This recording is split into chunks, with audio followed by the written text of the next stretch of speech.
everybody. Welcome back to East Africa with me, Rachel Griffith. I am super excited to be sitting with you again today. All right, we are talking about vision. We've been talking about the practical application and steps to one, receiving vision, and two, carrying that vision out. So we talked about connecting with God. Connecting with God is number one. Connect with God, gain wisdom, receive a strategy, and do the work. Those are my steps for vision. Those are my steps for success.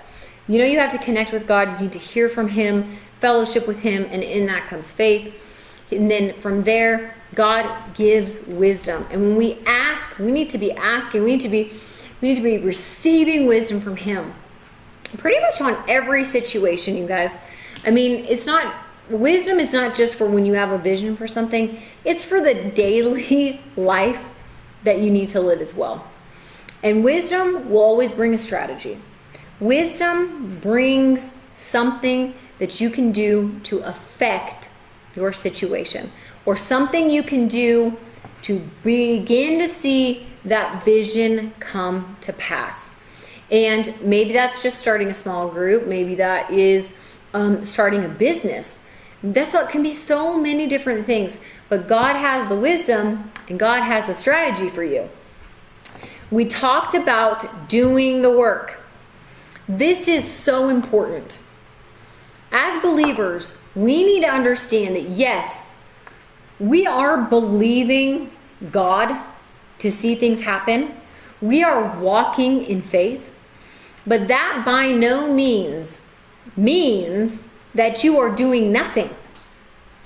Proverbs is full of talking about how lazy people, nothing happens for lazy people, right? You've got to be diligent. The hand of the diligent maketh rich, okay? God does not desire for any of us to just sit back and say, well, if God's gonna do it, He'll just do it.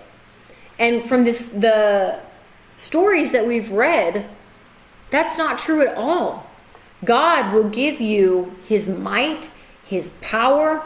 You can see supernatural things happen, but it comes from you taking that step. If we look at David didn't just stand on the battlefield and say, all right, just do it, Lord, just smite him.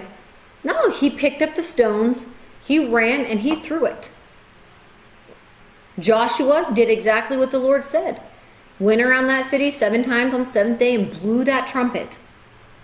Gideon narrowed down all the men, weeded out all the men until he only had 300, which is exactly what the Lord said.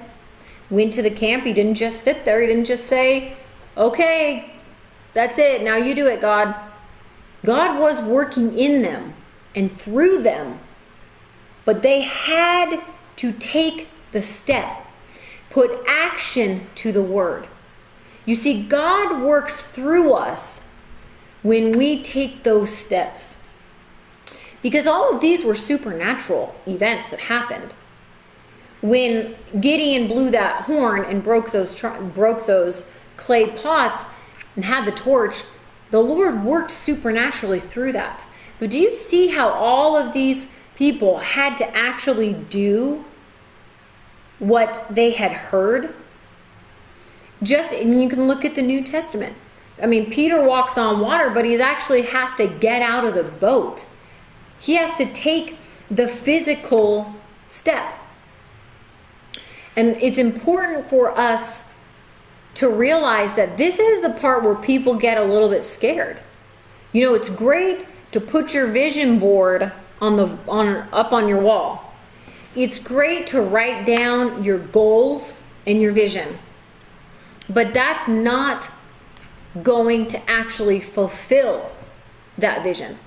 Those are great steps. We want to see that, be able to put our heart on it, and put our mind on it, and remind ourselves.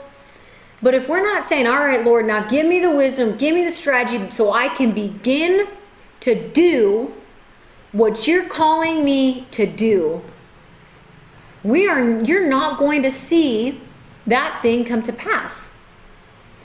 God desires for us to be doing things in life. He desires to use us. He desires for His power to be shown through us. But that does come from us actually working the works, doing the things. We can't be lazy Christians. We can't have an entitlement mentality. We can't have a victim mentality where we just want to sit there and have things done for us, because vision is not going to come, and vision is not going to actually happen. The vision is not going to be fulfilled in your life unless you're willing to commit to getting in there yourself, rolling up your sleeves, and be willing to get a little dirty and a little messy and step out there. And it's that fear of failure that is paralyzing to most people. It's that fear of not making it, of, things not happening the way you wanted them to happen, losing out on something, whatever it is. Or people even can be just the fear of man. The fear of man brings a snare. If man's opinion of you is more important than God's opinion and what God has spoken to you, then it'll crush you. God desires for you to live free from those fears. Now look, fear can still come at times, but if you have spent that time, like we talked about, connecting with God and establishing a relationship with Him, when that fear comes, you go back to that secret place, you take a deep breath, and you hear your Father say, I've got you. I'm with you. I'm not going to fail. And you know what? That fear begins to dissipate.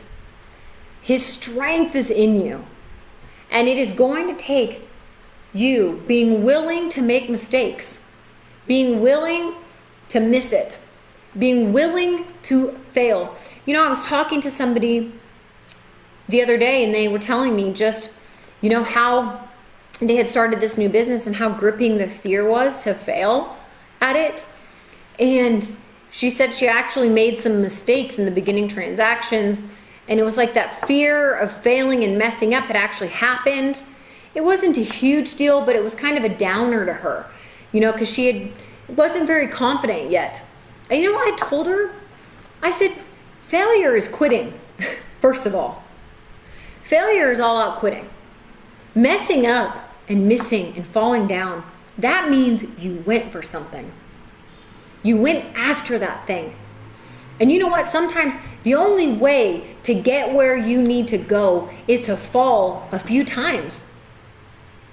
We all trip up, we all miss it, and we have to course correct, but it means we're going. It means we're pushing towards something. It means that, when we fell, we didn't relent, we didn't run and hide, we didn't quit. And I'm telling you what, sometimes you are going to trip up, but you have to get back up and see that the real and only failure is quitting and saying, I don't want to do it anymore because I'm afraid of what might happen. But if you don't do it, you will never see you may never see the miraculous. All of these men saw great and wonderful things, and they could have said no. The 10 spies that went out, 8 of them said they were as grasshoppers in their own sight and in the sight of the giants, and they never saw the miraculous.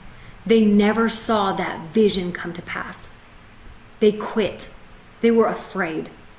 But I encourage you today, if you will connect with God, hear from Him, you will see, and as you begin to step out and take those steps, that God is with you. And you know what? The fear of failure will begin to dissipate. You will begin to see that vision come to pass in your life. You will begin to see great and wonderful and mighty things, and God will get the glory in your life, and the testimony will be incredible. All right, you guys, I have been so blessed to be with you. I hope this encourages your heart. I love you. Send your prayer request to WhatsApp so we can connect with you and pray for you, and I will see you next time.